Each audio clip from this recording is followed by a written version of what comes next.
ഈ തനി വർഗീയത പറയുന്നവർക്ക് ഹിന്ദുവിനോടുള്ള സ്നേഹമാണെന്ന് അവർ ധരിക്കുന്നത് മാത്രമാണ്. അല്ല, അവർക്ക് തിരഞ്ഞെടുപ്പ് വിജയിക്കാനുള്ള ഒരു ആയുധമാണ് ഹിന്ദു വർഗീയത എന്ന് പറയുന്നത്. ജനങ്ങളെ തമ്മിലടിപ്പിക്കുക.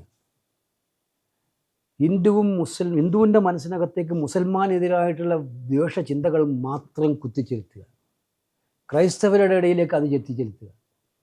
അവരോട് എന്തെങ്കിലും ആത്മാർത്ഥതയുണ്ടോ? ഇപ്പോൾ ക്രൈസ്തവർക്ക് വേണ്ടി പറയുന്നു പറഞ്ഞാൽ ഇന്ന് ഇന്ത്യ രാജ്യത്ത് കണ്ടുകൊണ്ടിരിക്കുന്ന ആക്രമണം എവിടെയാണ്? ക്രിസ്മസിൻ്റെ ഈ കാലഘട്ടത്തിൽ ഇന്നലെ നാഗ്പൂരിൽ അച്ഛനെതിരെ ഉണ്ടായ ആക്രമണം നിങ്ങൾ കണ്ടിരിക്കും, കേസെടുത്തത്. അപ്പം ഇത് ഒരു ഡിസൈനാണ് അവരുടെ.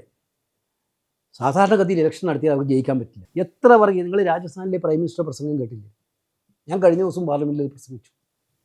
നിങ്ങളെ മംഗല്യ സൂത്രം പോലും അടിച്ചുകൊണ്ട് പോകുന്ന പാർട്ടിയാണ് കോൺഗ്രസ് എന്ന് പറഞ്ഞിട്ട് പ്രൈം മിനിസ്റ്റർ പ്രസംഗിച്ചത്. തനി വർഗീയത പറയുക.